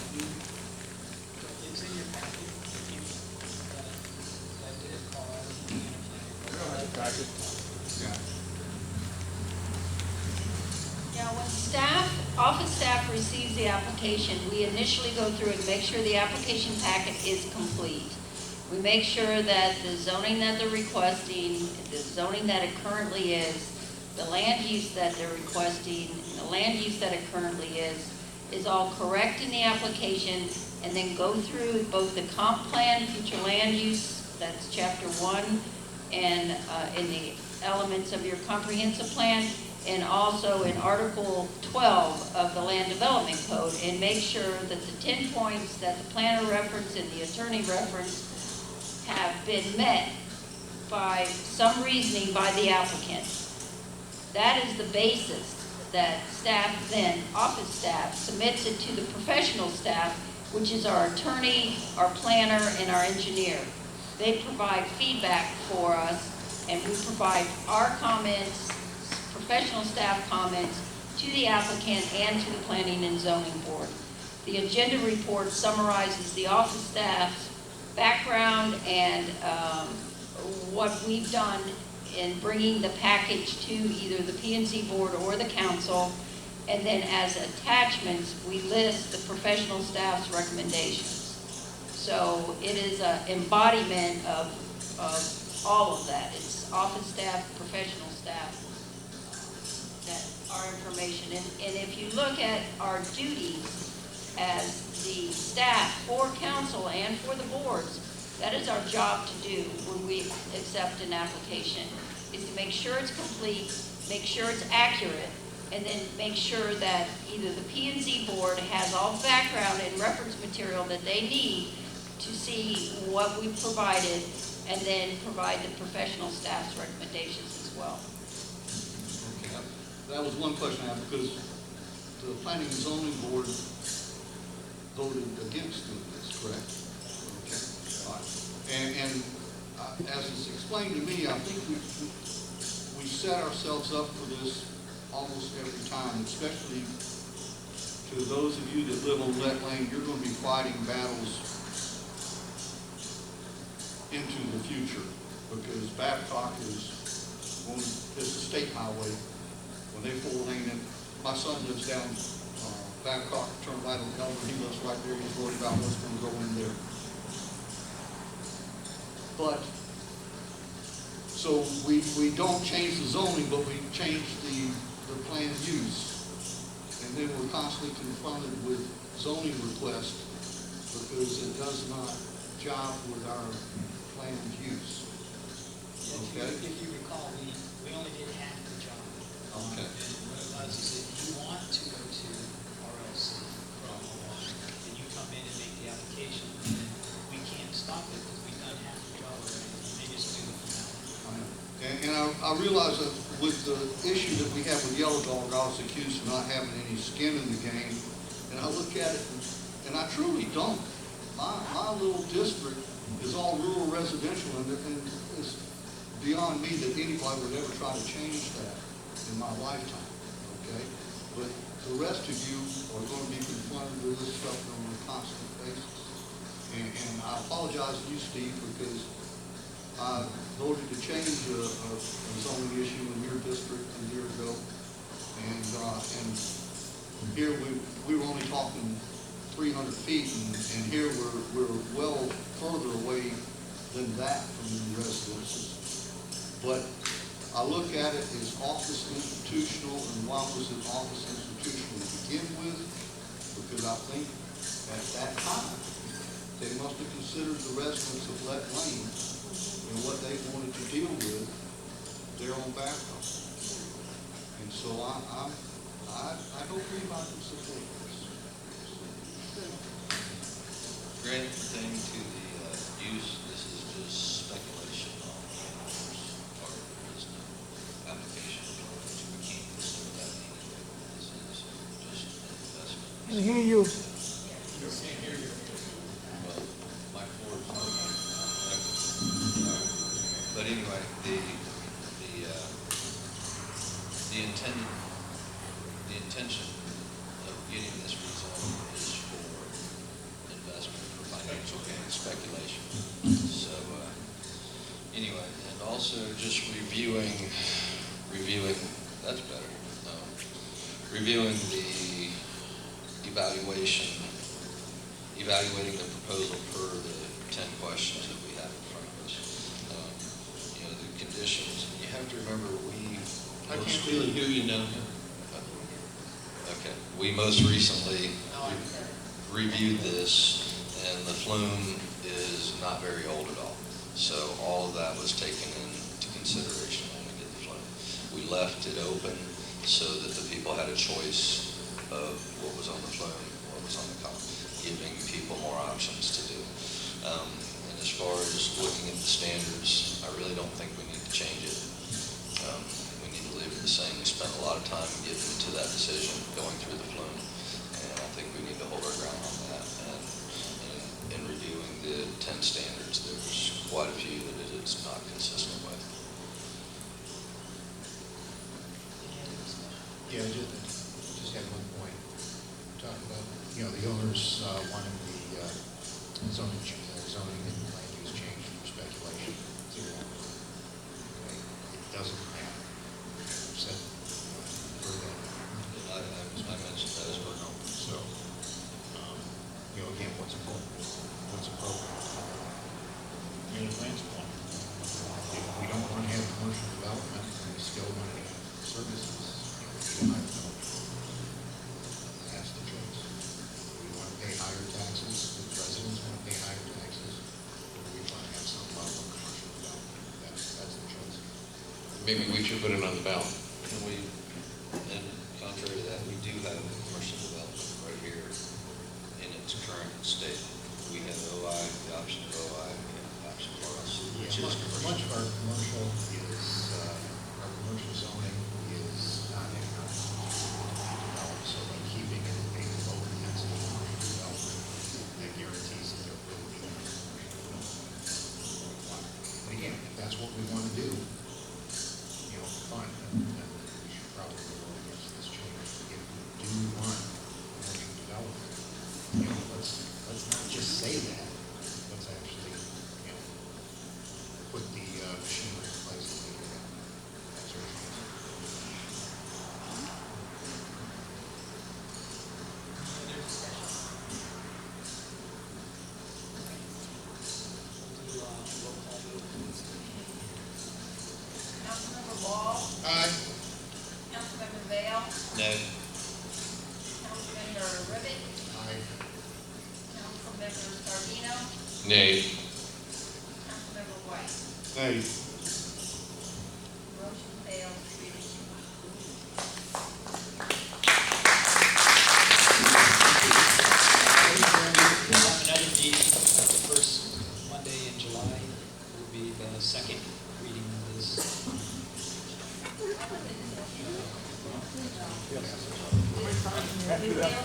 There'll be another meeting, the same meeting as this, one. It has to be disapproved twice. Okay, thank you. Not anymore? All right, we'll move on to the MST question for 2020. Ordinance 2020-04.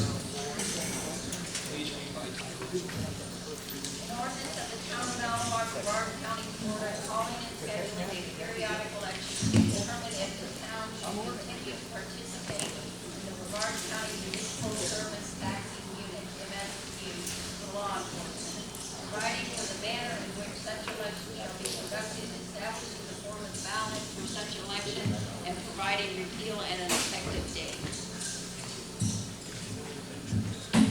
I'll open the public hearing. Anyone from the public wish to speak? Public hearing is closed. I'll entertain a motion for approval of ordinance 2020-04. I'll make that motion. I'll second it. Any discussion? I'm sorry, I didn't get who seconded it. I did. Okay, thank you. Gotta get in there quick. Do a roll call vote, please. Councilmember Ball. Councilmember Vale. Aye. Councilmember Ribbit. Aye. Councilmember Scardino. Aye. Councilmember White. aye. Motion carried 5-0. Okay, move on to ordinance, change qualification dates for 2020 election and beyond, ordinance 2020-05. An ordinance of the town of Malabar, Brevard County, Florida, repealing and replacing ordinance 2019-10 and amending section 2.03 of the town charter relating to the candidate qualifying period, amending section 2.04 of the town charter relating to the mayor's qualifying period, providing for codification, providing for severability, providing for repeal of ordinances or parts of ordinances in conflict herewith, providing for an effective date. I'll entertain a motion for ordinance 2020-05. I'll make that motion. I'll second. Any discussion? Councilmember Ball. Aye. Councilmember Vale. Aye. Councilmember Ribbit. Aye. Councilmember Scardino. Aye. Councilmember White. Aye. Motion carried 5-0. On to 12B.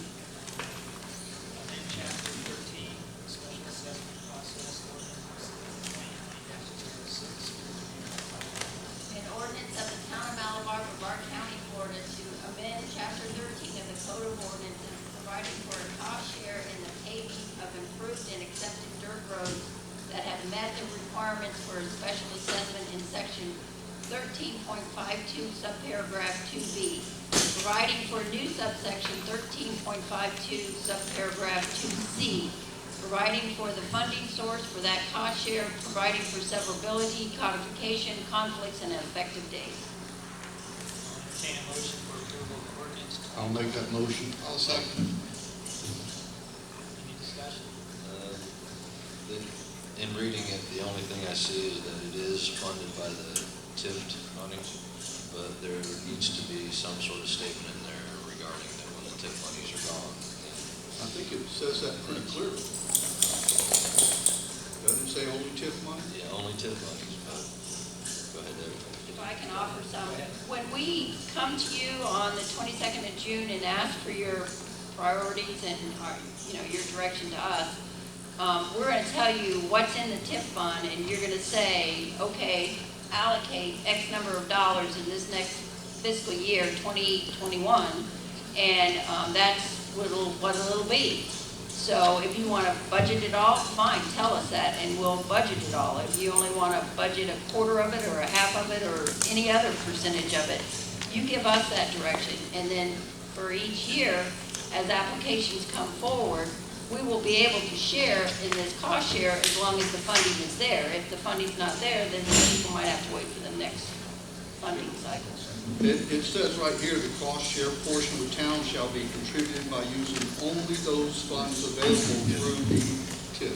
And what I'm referring to is the notification to people that there are only a certain amount of funds for this. If we have, per se, 3-4 roads come in, and I just want people to know that it's a limited amount of money, and that is going to be on the staff side to make the people aware of that as the applications come forward. When you gave us this direction at the last council meeting, we said that once this was approved, we would make sure that we did newsletters to the property owners, featured in our hometown news articles, and put it up on the website as well. So, and then once we find out how much you want to do your cost share, when you give us that directive, we will say this may provide enough paving for X number of feet. And again, we are restricted again by how much public works can do in a year as far as getting roads ready. So I understand that. I think most people do. So.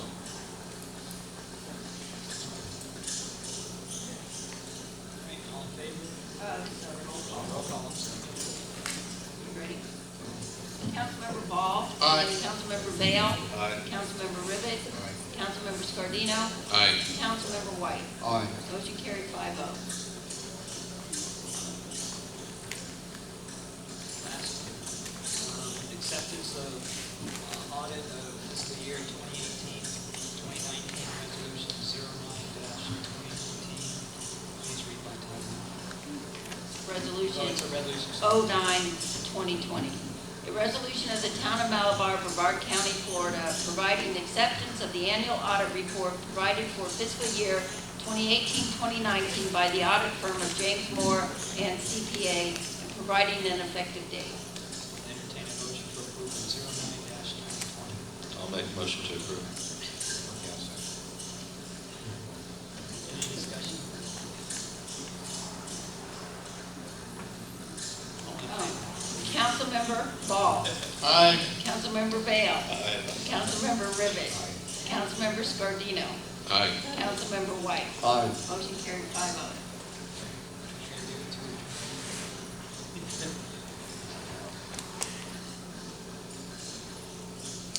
Yes. Okay, thank you. Such a concept. Everybody, it was good news. This was good news. And I ordered the good one.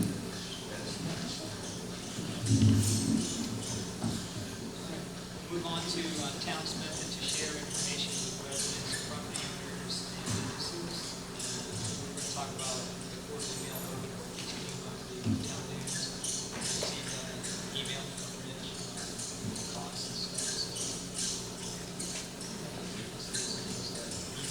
Can't hear you. Are we talking about updating our website or just? The last page in your packet.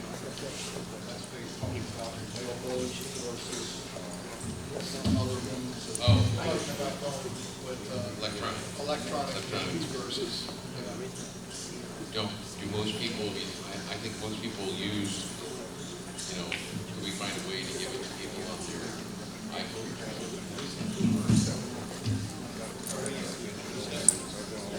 yeah, well, I was thinking about this. I mean, I'm one of the old people that prefer to have people More social. Everybody gets to meet them here. as I talk to everybody and see people, nobody wants to do anything but text me any days. And it seems to be that when we look at what we pay in mail this, and you know that some portion of mailings are treated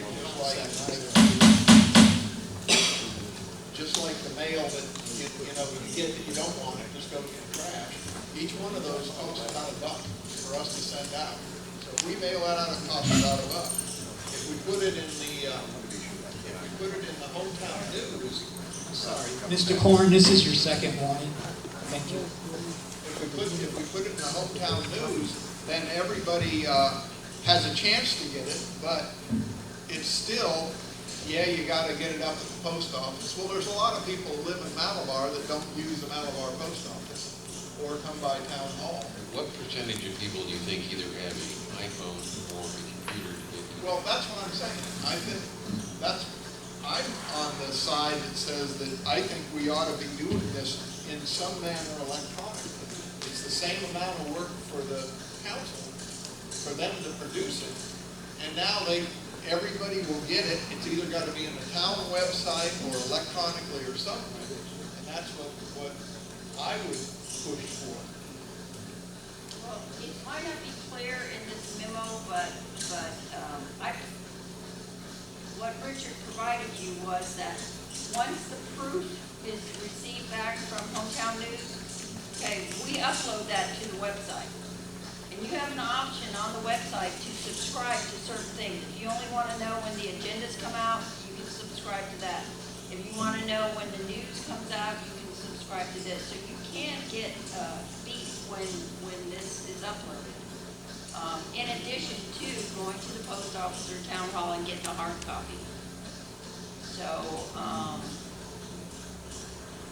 Hometown News has had a problem getting subscriptions home delivered, the actual paper copy. And we have tried to work with them for a number of years, and we haven't made any progress. They do home deliveries in Palm Bay, down in the southwest part of the city, and they do them in Grand Valkyria. But for whatever reason, they don't do deliveries for paper copies in Malabar. But that's why we provided it on the website as an option. And we do the same thing if we publish the mailboat. That is also available on our website. No.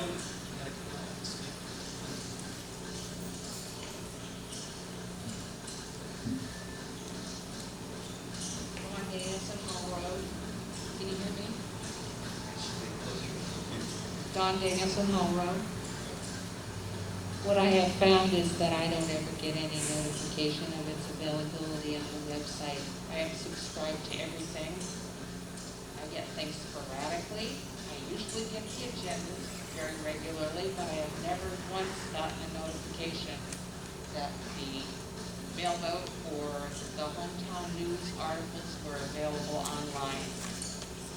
So that is a computer program problem that needs to be fixed if you're going to make this available electronically.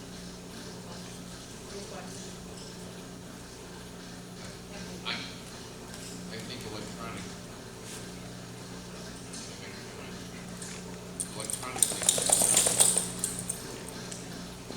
electronically, I get to a gap.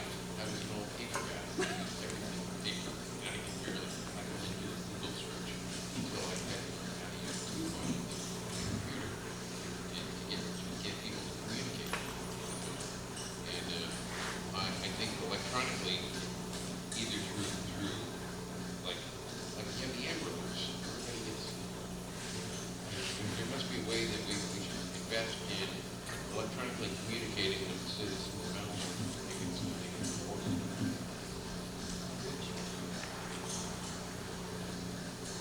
just like a second to clarify, Ms. Danielson is correct. None of those notifications have gone out yet. After your last meeting, I took it upon myself to talk to the developers of the website and have them implement a notification system for newsletters moving forward. From here on out, it is an available option for residents to go to our website and subscribe. So whenever we add a newsletter, mailboat, whatever it may be, they will be notified. They'll get the email subscription. I found it's usually in people's inboxes within 5 to 10 minutes. Thank you, guys.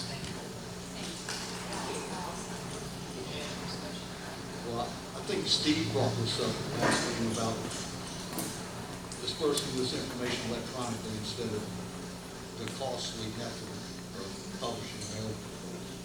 And I didn't realize how much it cost till I read Richard's information, but it is costly and does not get to everybody that it should.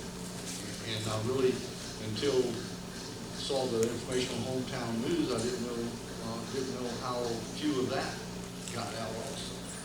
So I think as long as we can address the problems that Dawn brought up, and Richard, I think, is doing that, we should go with a total electronic dispersal.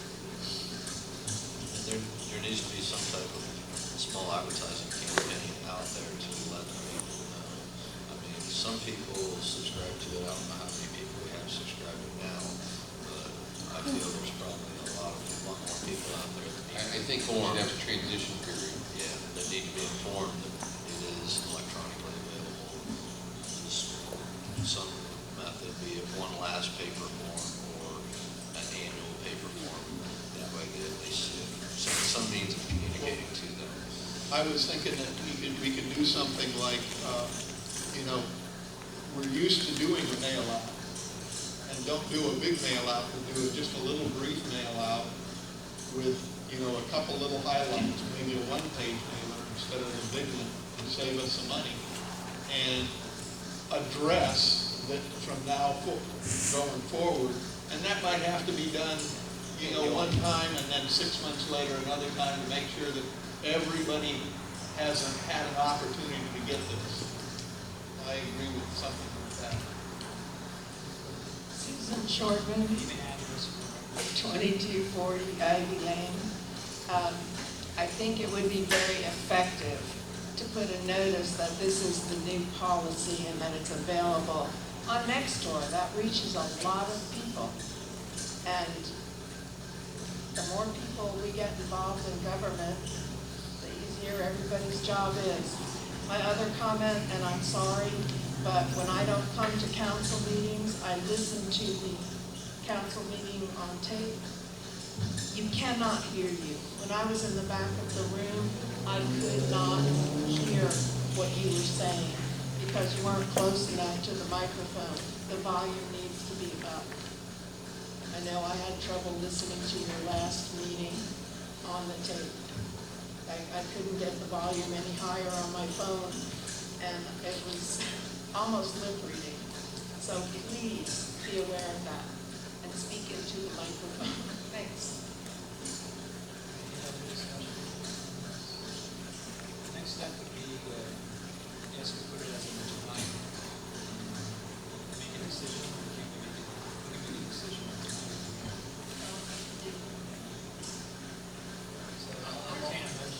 I'm all in favor of distributing as much more information as it's the most cost effective. How I agree. I don't know what we gotta do to go forward, but Well, do you want us to continue with the monthly hometown news and emphasize that we're going to be moving this to electronic, available only through the website, and we're working out the kinks on getting the subscription issues resolved? That's $100 a month. So what's a reasonable amount of time to make sure the electronic distribution? 1, 2, 3 months.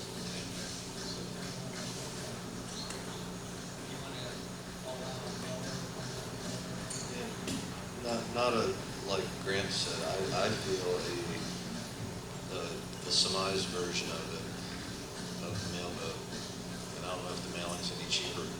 It goes by page, and like his memo said, it's about $100 a page, but then you're also doing the postage and the printing.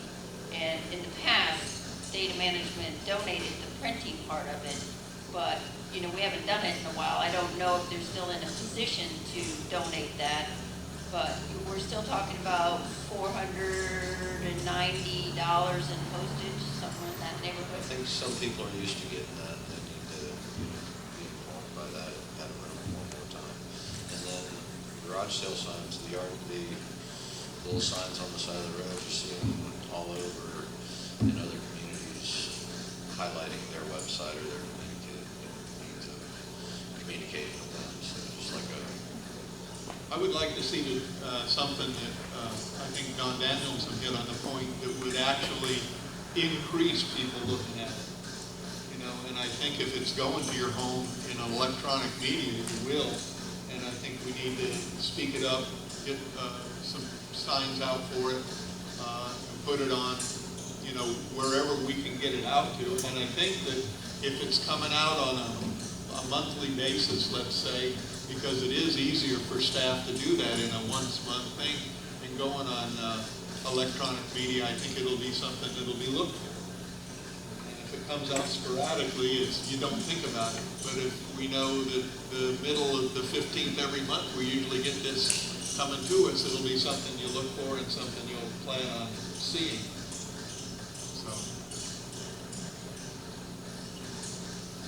I don't know where we gotta go from here. We gotta make a decision, or just start working on it and get back to it.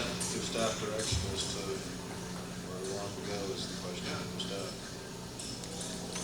So we're gonna transition to From hometown news to electronic. Do you want to do one more mail vote, even though it's like maybe I would think one more mail vote would be more mail vote? Probably the lead story being this is going to be the last one. Yeah. Yes. Or the last paper. Okay, so we'll do that, and then the second, we're gonna do 3 more hometown news in the transition. Maybe some little yard sale signs. Just a thought. They work. We do the Like pancake signs. breakfast. You know, we do the pancake breakfast here, and those signs are really, they make a difference. They work. People work. Maybe in the next budget, we can look at electronic sign. The church has got one. I mean, They got more money. That's a little too highfalutin for Mount Mark. Okay, so we have the motion.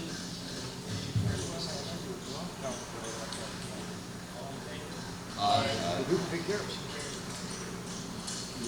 Thank you all. It was something that was on my mind, you know, it's like, you know, we had 3 different methods of communicating. Trying to get it squared. So now we have public comments. Marcy, I'm sorry, but I got the card late. You could have spoke at the beginning, I got it early.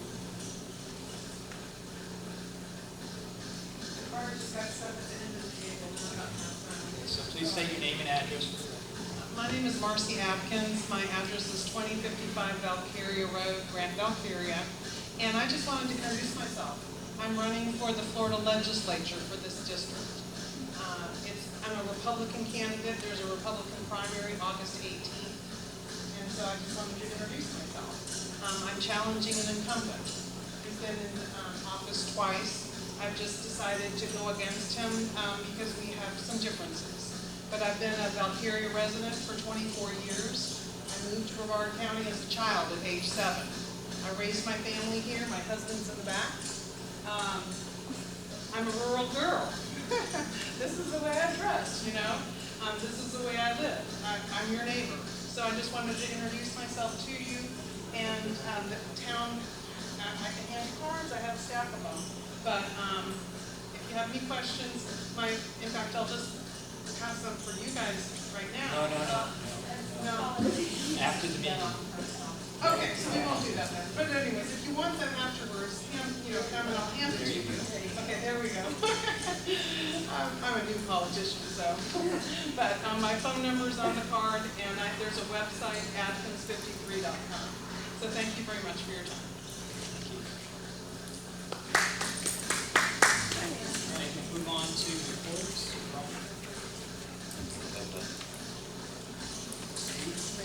Yeah, question for Mr. Mayor. This is zoning change we discussed tonight is appropriate because of the impact to people shoot 2 to 3 miles away. You guys, Yes, you did. But why is that different from the zoning south of our road? Where the zoning was actually ordered. I'd like to understand why there's a difference. All those decisions were made at the same time. We reviewed all those, every area. We went through them one by one, went through the plan. And as a group, came up with a decision. And those were the decisions made at that time. That was very recent. So we had an agreement that the zoning, commercial zoning will be extended 660 feet, and that was changed. Can't hear you. We had an agreement that the zoning, commercial zoning would only extend 660 feet south of Malabar Road. And that was changed at the last minute before the residents that were affected really had any time to respond. So again, I'd like to understand what's the justification for that difference. There was a lot of dialogue leading up to that in many meetings prior to that. And that was discussed, it went back and forth. And as a group, we decided to keep it at 1320. And that was a group decision. I'm asking, you all know it was not a group decision. We had individual votes. We all need to be responsible for our own votes. And I'd like to understand why your votes. By the way, And I'm going to ask you the same questions. What, shouldn't we have this during a public discussion with the, or revisiting just like another public hearing? Is that what we're doing? we can have a discussion. This is the council reports. We can have a I'm discussion. just curious what we're, Again, why are those cases different? We have no other place to ask. Yeah, we There's- can't There have a is no discussion difference. outside There of is no public difference, Steve. These were all questions asked for the very same flume that we were discussing at the time. I have not changed any decision pertaining to the flume. My decisions are the same as they were then when we discussed this, and they haven't changed now. I don't understand the question. So my question is, what is the difference between those two situations that make you vote two different ways? That's my question.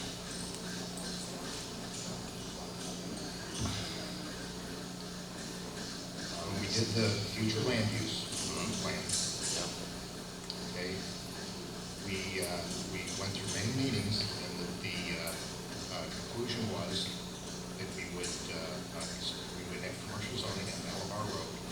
Let's talk about Malabar Road first. That's the one I want to focus on. We had agreed to have that commercial zoning go essentially 660 feet south of Malabar Road. Now, when the future land use plan came up for a vote, or very shortly thereafter, there was a couple of council people who changed their position. We had agreed on compromise where we did not extend that zoning 1,320 feet. I do not remember agreeing to that. I always stood strong on the 1320. From? Okay, you don't remember? I do not remember. Okay, Andy, same question. You mean, I'll tell you, there's no difference. It was my perspective, okay? And I would call the last year of my service here in education. We talked about wanting commercial development and this and that, but in fact, I don't think the people of this town want commercial development. Every time we bring it up, a zoning change, I've seen a great resistance to it. And I thought I was, with the yellow dog, I thought I was doing the right thing. I still think I was, but I wasn't listening to the residents as much as I should. And I have resolved to myself that for what time left I have to serve on this council, that will be my intent. And does that satisfy you okay? That answers my question. Okay, sorry. So if I hear you correctly, you're saying you think that was a mistake, that vote on the zoning south of Malabar Road? Yes, I think I made a mistake. Okay. Okay? Thank you, that's what, all right, I appreciate you putting up with that. Okay. Okay, that's all I got. Yeah, I got the same letter we all got from Mr. Stardino. I think we've answered somewhat of the question here tonight on what people, I think when I was most interested in, I know we don't have to go, is what do the people of Malabar want? I think that's what I want to have a conference about what the people, how they want to be involved, and how the vision of Malabar. I think that's what the intent of my letter is really, I think we're losing direction. I hear the same things. I hear people, people want the rural characteristic. I wasn't on the council when the Yellow Dog was voted on. I wasn't on there. So, that wasn't something I could vote on, although I did attend the meetings. And I did listen to the people, and people feel like they want to be involved and we're addressing the communication. I think the communication issue, I'm really happy I saw that we're going to find a way to get the people of Malabar more involved in what we do here. So I think the intent of it, and I guess I'm concerned about the vision of what the people here want and how we represent and how we move forward with that. I mean, that's what was the intent of that. Yeah, well, one of the things you brought out, and it's been one of my priorities, is a couple of things I want to address in your letter, because if you felt that you needed to write this, I want to know how this happened. That you think that the employees should be from the town of Malabar. I've worked in other, I was a planner in another city myself, and I had people in other cities that I've been involved with, and I've been involved in some land use. I'm a developer out of state. I've been doing some developments. I've been a city planner, and I've also been a police officer, and you had to reside in that area.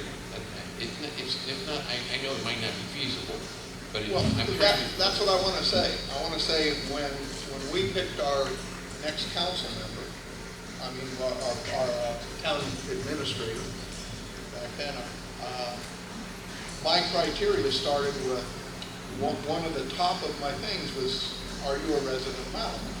And we did find somebody that was a resident of Malabar at that time.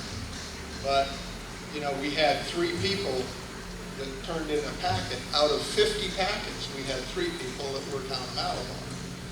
Well, that's one of the criteria that you live here. Another criteria was, can you do the job?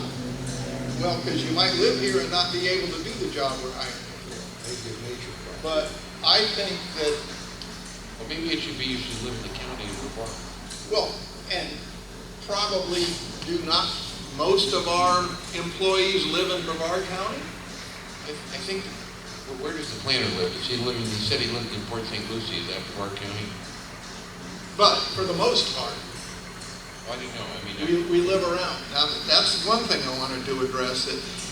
It's up to us as a council when we go to do something like that to make that point salient, so people know that this is what we're looking for. We go through the process of choosing another town administrator. Yes, that should be one of your criteria. Do we have the talent in Malabar to do the job? So that's one thing. The other thing, you said that you had a lot of trouble getting information during this COVID at the town hall. I was in there two I times a week. I was I in had there some and I got problems. all the information I asked for. I was using the website, and I had some problems getting some stuff out of the website. I was staying away, and I had some problems with the website, and I guess it was my fault. I probably should have just gone in and not gone in myself. But the website isn't always user-friendly, it's not always up. It's not always, you can't get all the information on the website. Can you get every information about everything we're doing on the website? You can't. But they're there to ask questions and they'll answer a telephone. But you kind of bashed our town staff over this, and I don't think that was fair to do. I mean, I just have to bring this up. I'm just looking at the vision. And that's what I'm going to have. Like minds, looking at how we plan it. That's all. Or how we do things here. Like minds are what the people want here. That's all I'm saying. And I'm just looking at people of maybe of the county, people who live in this county. Maybe as we select people in the future, they should at least live in Brevard County. It's different than other counties. Different than Palm Beach. Oh, I agree. Orange County. I think that needs to be one of your criteria. But it can't be your only criteria. Well, there are other cities who say you have to live within their boundaries. Well, New York City, I might believe that. They have more than We're not 3,000 people. We don't have that kind of a population density that we can get everybody we need from within the town of Malamar. But I do believe that it should be one of our criteria and one of their criteria when they hire or replace somebody in Public Works. If we've got somebody in Public Works that's from the town of Malamar, that would be a big thing. Could the fire department exist? We had a volunteer fire department here when I was a kid. Everybody lived in Malabar and everybody was a volunteer. Could we do that now, Chief? Most can't afford to live in Malabar. Do we have, how many members of the volunteer fire department do we have that are Malabar? I don't want it. You'd take more, wouldn't you? Yes, sir. Okay. I ran stuff All on. right. Me, sir. And, okay, and I'm not going to beat up on you, but this was not very well thought out, let me say. Well, Hold on just a second, okay? I've been here as a council member for about 3 years now. I have never, ever run into any problems with the town staff. Trust me, like Grant, I review the bills, so I'm here a couple of times a week. Anytime I've requested anything from them, they have gone to me as quickly as they can. Now, also, hold on a second. Also, I don't know when's the last time you looked at property in this beautiful little town of Malabar, but you're not going to buy anything that's move-in ready for less than about $350, okay? When you're paying people what we pay in the town of Malabar, we don't have housing that somebody that's making maybe $50,000 a year could purchase, okay? So it's not very realistic to even suggest such a thing, okay? Now, the only person that I can think of that maybe doesn't even live in the area is, I guess, the town planner, you know? So I'm not asking you to apologize or retract or anything like that, but I am telling you that I am exactly of the opposite opinion of what you expressed. Well, okay. Here's how I feel. If I asked, I'm not going to get into particulars of it. I was looking for some particular information, and I did have a delay in getting it by several days because of the COVID-19. I did ask for some information. I should have asked for it in writing, I guess. But it was a number of days before I could get it, and I asked several times. So there is an incident that brought this up, and if you want me to go further, I can go into it. I did have a delay in getting some information I was looking for. It wasn't ready. I asked for it to be emailed to me. It didn't get emailed to me. I asked for it. I finally went back up and said, I need it. I'll wait on it. So that's where my frustration. Do you think their residency had anything to do with that? I don't know. No, come on, Dave. All right, okay, into that discussion, but for me anyway. All right, now, let's talk. My intention was to look at the rural characteristic of what the people want here and how to communicate. I think I will let that issue go. So I was upset about some information I did have a delay in getting. And it was, I asked for it to be electronically sent to me, and it did with a number of days delay. So I didn't know if we have a problem with it. If I could have gotten it off the website or something, I would have done it. Okay,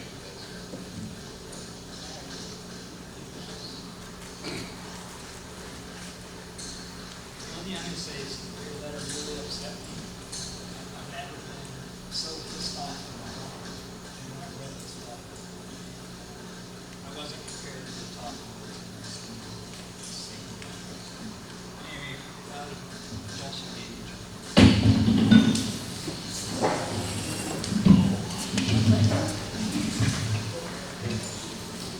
You all have T-Mobile. My phone's Wednesday night. Oh, they've been twice this week. Yeah.